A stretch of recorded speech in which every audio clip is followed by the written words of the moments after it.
What is going on? I am Spartacris and welcome. Thank you for jumping in. I am going to talk specifically today about mostly about Loki, but I do want to talk about one new show that I watched. Uh, for today, for this week and next week, the show will be on Wednesdays. Starting the week after that, it will go back to Tuesdays. And before I get into any discussion about anything I've watched, just want to throw it out there. Black Widow comes out Friday. Make sure you go see it. Get it on Disney Plus or go see it in theaters. I'm gonna try and go see it in theaters because honestly, I've been looking for an excuse to get back into the theater, and there's really no big movies that's worth it in my opinion besides the Marvel movies, maybe the new Star Wars movies whenever they decide to come out again.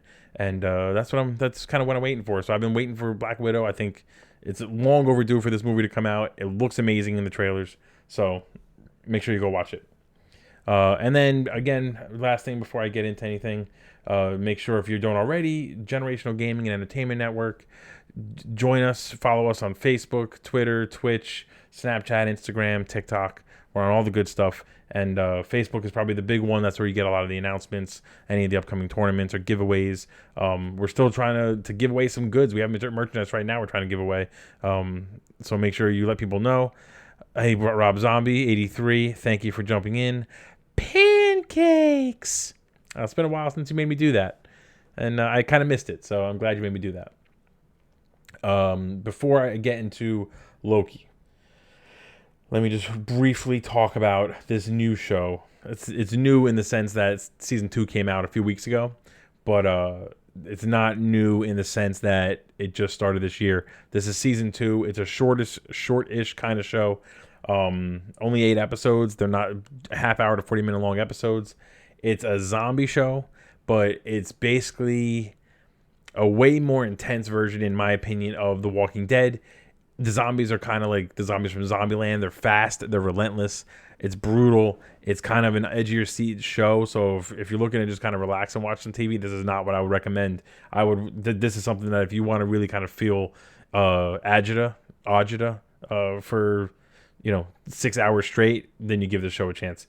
I love it. I do think season 2 ended a little bit weaker than season 1, but overall it's an awesome show. It kind of revitalizes the zombie genre for me because I for one was getting really tired of The Walking Dead. I don't want to give away too much though, because you really kind of got to go into the show blind and just kind of get surprised by the things that happen. It does keep you on the edge of your seat. One thing that it does really well is anyone can die at any moment. You never know what's going to happen, and because of that, it makes the quiet scenes with the characters interacting almost a little more scary and intense than when the zombies are actually there. And it does a lot of long takes, a lot of shaky cam. It kind of makes you feel like you're in it with these people and watching. It definitely, I think it's a great show. I can't talk about it enough. Give it a shot, and maybe in a few weeks I'll go over more detailed scenes of what I like about it. And then moving on, because I'm just excited after today's episode. Let's talk Loki. Episode 5 aired today. I am going to go into spoilers. So if you don't want spoilers ruined, then you got to come back to this show at another time. I will post the live stream. I'll post it on YouTube as like a recap. It'll probably go up tomorrow. If you haven't watched the show yet, I'll count down from 3 and then I'm talking about it. So 3, 2, 1. That's it. That was your spoiler warning. This episode I felt was a little slower in the moving the story forward department, but it was still an awesome show, still an awesome episode. It ended amazingly, and I mean, it's the second to last episode of the season, so it's just really meant to kind of set up what's going to happen next week, so you kind of expect it. I think what kind of made it feel slow is that a lot of it took place in just one little location, and it seemed like it took a little while for the wheels to start spinning. But then once it started going, once it cranked up, specifically when Sylvie made it to, I don't even know what they're calling it, the pruned world, which I hope that it ends up being Battle World, and we're getting the setup for Secret Wars that I think we're getting. The biggest draw for this episode was Easter eggs. Honestly, the entire episode was filled to the brim with Easter eggs. I'm not going to list them all here because you can find plenty of videos online for everything that's there. Between the tons of Lokis, various versions of Loki, there's the one that was running for president of the United States. He's the one with the the pin that says "Vote for Loki" or "Vote Loki." Kid Loki, boastful Loki. What about the bombshell that Kid Loki killed Thor? That was awesome. Not that Thor is dead in that timeline, but just that he was that powerful as a kid.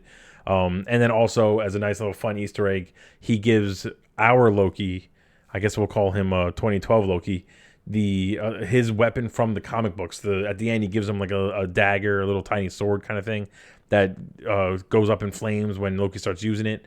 That's straight out of the comic books. That's an awesome way to kind of bring that in. I never even considered him getting that weapon. I kind of felt like the movie, Tom Hiddleston created a Loki that didn't need to have that sword, that the daggers and really more the magic was enough. But it was cool to see that happen. And then classic Loki, which was Richard E. Grant, I believe is the actor's name, played phenomenally. Who I think, I'll get into it in a second, but I think might have a bigger purpose in the show. All the Lokis are burdened by glorious purpose, and I think he's one of them. Then they have the alligator Loki. And then in the background, you can see all kinds of Lokis. I believe, if I saw correctly, 1 or 2 Lokis that appeared in, I think it was episode 2, when there was like the quick rundown of all the Loki variants that they caught. I believe they were in that group too, which means they survived. I said last week, and I've kind of said it to a few friends of mine too, that I'm curious to know if the only people being pruned by the TVA were Lokis. And my reasoning was that the universe doesn't want to have one sacred timeline. It wants to have the branching timelines. Like that's the natural order of things, is to have tons of timelines all operating on their own and branching off into different variations and all that kind of stuff.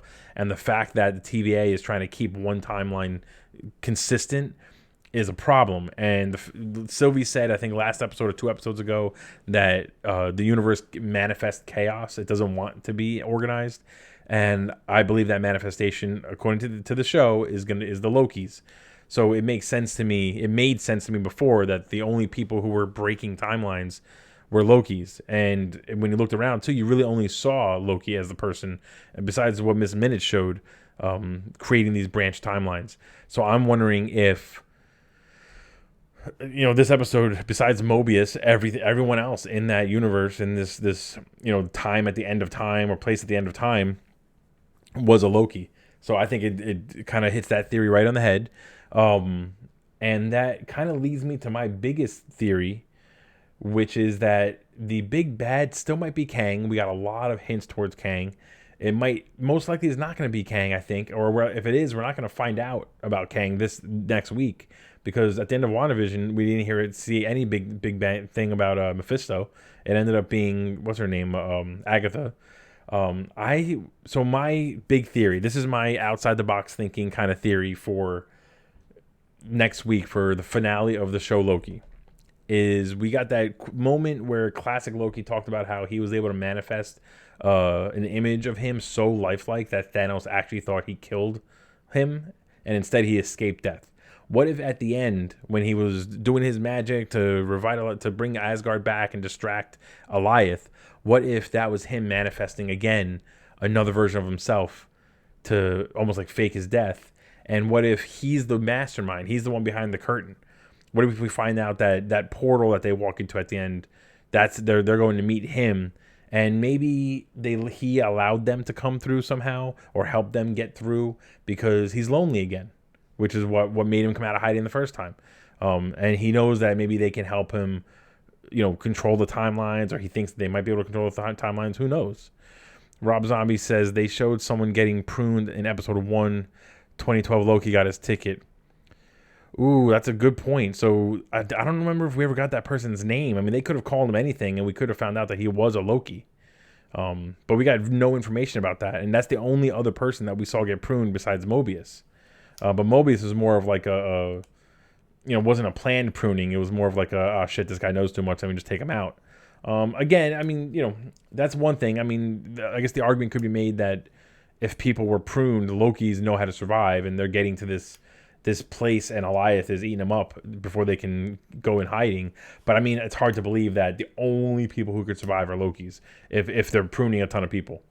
But that's a good point, though. We did see one other person get pruned in episode 1. I forgot about that.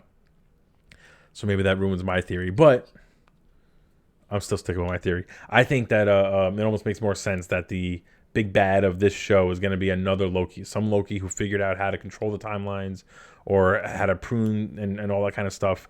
They developed the TVA, the whole timekeepers kind of shenanigans. I feel like that's right up Loki's alley too. The whole like theatrical kind of crap to have like the big, the smoke screen in front of him, like literally almost a smoke screen with Eliath as like his last resort defense. I do hear a lot that, I know Eliath. So in the comic books, Eliath and Kang have a very, very close history. And I'm sure if anyone's done any research, you get a quick shot of the Avengers building when Loki's kind of being led to the bunker, and when the Lokis are leading our Loki to the bunker. But it doesn't say Stark on it. It says, I think, Ken, or I don't know how you pronounce it exactly. But in the comic books, Tony Stark sells Stark Industries to this company, who then that company ends up being run and owned by Kang. So that's just another kind of solid connection to that character. Rob Zombie says the TVA worker who kept the Infinity Stones in his desk was also pruned. Well, yeah, but all of them were pruned, Rob. No, wait. Wait, when was he pruned? I don't remember that. I don't remember him getting pruned. Maybe I blocked that out of my mind, or Loki somehow blocked it out of my mind, or the TVA blocked it out of my mind. Who knows? I don't remember that happening. But where is he? I wonder if he's going to come back next episode, or did they just forget that he was pruned? They could have at least confirmed that he was killed. But now, was he pruned though? Because that one TVA agent that helped Sylvie escape, she didn't get pruned. She was captured for some reason, which we still don't really know about. So I don't know. I really don't remember, if I'm being honest with you. I really don't remember. Anyway. So yeah, I think that we know Kang the Conqueror is going to be in Ant-Man 3. I wouldn't be surprised if Kang ends up being like the big bad for Phase 4 of the MCU, but I don't think we're going to get some major reveal next episode. WandaVision again hinted at very heavily at Mephisto, and even maybe Doctor Strange showing up. Neither of them did. Falcon and Winter Soldier didn't really hint at anything huge, but the Power Broker, seemed like it was going to be some major reveal, and ended up being Sharon Carter, which wasn't a shitty reveal, but it wasn't like some amazing kind of mic drop reveal. So I don't think we're going to get that here either, and I just think that makes sense. Disney's not going to do these giant reveals on the TV shows. I could see them doing the big reveals, doing a lot of hints on the TV shows, and the big reveals in the movies, and then bringing those villains into the TV shows from the movies. But I can't see them starting a villain on a TV show, unless it's just like hints and background things like that. But that's my big kind of guess as to what's going to happen next episode. I really don't know. I like jumping into these conspiracy theory games, but who knows what's going to happen. And one thing I've always said about the MCU, I will continue to say about Kevin Feige and all these movies, they have a plan, they know what they're doing, everything ties in somehow. What I love is that even if we have questions, I'm so confident now that we're going to get answers at some point that it doesn't even stress me out that a show ends without the answers. Some of the other there was a lot of Easter eggs. I'll kind of run down real quick. There was Frog Thor. I think it's it wasn't Throg, I think it's the character's name. It was a different character, but he was trying to get a hammer that was stuck in the dirt, which was pretty funny. There was a giant-sized, not Bumblebee helmet, Yellow Jacket helmet in that land, which I don't know why it was so big. Again, I keep coming back to the idea that all this place and everything we're seeing is in the quantum realm somewhere. And whoever is running this thing just kind of figured out how to navigate the quantum realm. That's a whole other universe that we haven't really explored too much, and we know that there's a city there. So that's part of it. That's part of why I think I'm so convinced that it's going to be in the quantum realm. And I don't know how much the movies want to start getting into all these different dimensions. I mean, it's one thing in the comic books to have all these different planets and different dimensions and universes and whatever, but for mainstream audiences, for people who only watch the cinema version of these shows, I don't know if they can get that crazy with it. They got to kind of keep it simple so that people can keep up. And they've done, just to my hats off to Kevin Feige and Marvel in general, they've done a great job with this timeline, time hopping, time travel stuff, and keeping it like so consistent and so clear and almost easy to understand. if you think about it too much, there's always going to be plot holes when it comes to time travel. But I feel like they've done such an excellent job of coming up with good explanations as to why certain things can only happen a certain way. And, I don't see that ending anytime soon. A couple of the other things that I want to just talk about real quick. This is just more of an Easter egg that, really kind of made me happy. First is the Thanos copter. You can see here, right here. This is a deep cut in the comic books. Thanos used a helicopter. I want to say he used it like once against Spider-Man in some, made for children kind of story of Spider-Man. And the fact that it was in the episode right before they went into their little hideout was just hysterical to me. And then the other thing is this one over here, Polybius. So that has nothing to do with Marvel. That is specifically a urban legend in the video game world. So all my gamers out there, this is basically the game was made according to the urban legend in the 1980s, and it was specifically designed to put people in a trance-like state. It was heavily monitored by the Men in Black, and it disappeared without a trace because I guess people were finding out about it.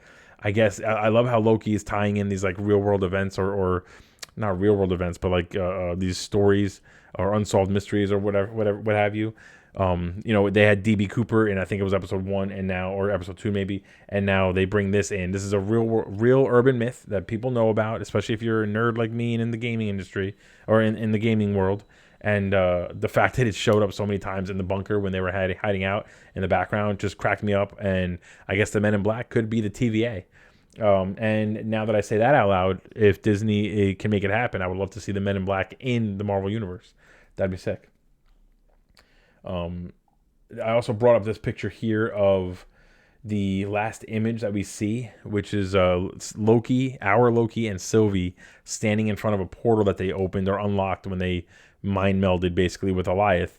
And they're basically following the Yellow Brick Road to the Emerald City, it looks like. So there's a few theories here. I mean, that looks like, is it just me, or does that look like it could be Latvia? Or a Latvian castle or something, like, the green color scheme, that looks to me a lot like Doctor Doom's castle. And we know the Fantastic Four is coming. If I remember correctly from the comic books, and I have to refresh my memory on this, in the Secret Wars comic, the battle world was controlled by a variant of Doctor Doom, I believe. So it would almost be, that could be a major mic drop moment if that ends up being the guy behind the curtain. Running this whole TVA thing. I still think more realistically it's going to be Loki or a version of Loki. I kind of have my money set on classic Loki faking his death and being the one who's lives over here. But that is just that left us with one of the biggest questions ever. And if it is Doctor Doom, that's just going to be amazing. Otherwise, it could be Kang. Who knows? There's really not a lot to go by there. The biggest thing we see is like this medieval kind of castle looking thing, in my opinion, or almost like a rundown kind of castle. So who knows, who knows what that's going to be when they walk through there, honestly. We'll find out next week though. It's not too long, and we have only a few 7 more days and we get to find out. That's just a cool shot though too. I think it looks great. And then last thing I want to talk about, and I'm going to pull up 2 images for this. This is Goliath. How phenomenal does this thing look? How is it possible, and I've said this a few times today, how is it possible that Marvel can make a creature like this look so good, real? It interacts with our Loki and Sylvie at the end of the episode, and it looks like they're really kind of fighting this thing. It looks like it's really there. It's got weight to it, even though it's made out of generally smoke. The thing just looks so good, and I really found myself kind of leaning forward in my seat when this showed up on screen because of how good it looked. And yet DC, with a couple $100 million budget for Justice League, couldn't remove Henry Cavill's mustache without it being so obvious that his mustache was removed using CG. It just makes no sense to me. Forget the mustache thing. Doomsday in Batman vs Superman looked like a cartoon compared to this. In Wonder Woman, the first one in particular, the whole fight with Ares at the end looked like garbage compared to this. In Wonder Woman 1984, the fight with Cheetah and Wonder Woman looked like garbage compared to this. I just don't understand. The budgets are similar, and in the show, I would assume the budget's a little less. I know Marvel's putting money into it, or Disney's putting money into the Marvel shows, but like I was blown away by this, And am I the only one? Just going back on the Doctor Doom thing, am I the only one that was kind of hoping this was Galactus, and it was almost like a little tongue-in-cheek reference to the Fantastic Four: Rise of the Silver Surfer? That would have been awesome, and it would have been a good way of doing Galactus justice from that movie. But this he just looks cool. And honestly, eventually I plan on getting the Avengers video game, and I would love to actually fight this thing in that game. That'd be sick. But I just needed to talk about that because it just blows my mind that DC cannot make things look nice, cannot make things look good, and Marvel here on a TV show, on a streaming platform, was able to make something like this look like it was really there and it was really fighting in a real struggle with our heroes. So I will say, just speaking of the heroes, our Loki and Sylvie, I'm not a huge fan. This might be an unpopular opinion of this, like almost like romance between the two of them. I really prefer it to be more of just like they really finally have someone they can trust, a brother sister kind of thing, or a best friends kind of thing. The forced romance, I don't really feel like they have this chemistry that screams romance, and I don't understand why. It kind of has to be there. So I was a little surprised. I mean, they made it a point to talk about how they're part of the LGBTQ, XYZ plus group, but I don't need the romance. I'd rather just focus on the story being told, the two of them trying to survive and maybe confiding in each other, and then that's it. It doesn't need to be a romance thing. Maybe it doesn't become a romance and I'm just jumping the gun. That's just my opinion. But that's it now. That's basically all I wanted to talk about. I don't want to spend an hour talking about Loki. I need to think about it some more too. The episode just aired today. I kind of want to do some shorter, kind of quick grabs and quick moments and thoughts I have on TikTok. So if you haven't joined the GGEN TikTok, and subscribe or follow there, and you'll see what I'm talking about. And otherwise, I'll be here next week. I want to have a special guest on next week to talk in depth about Loki and what we think the future of the MCU, to talk about Black Widow. So keep your eyes out for that. And I will see you guys next time on The Theater Room, episode 22. We're now in the theater room is now able to buy alcohol.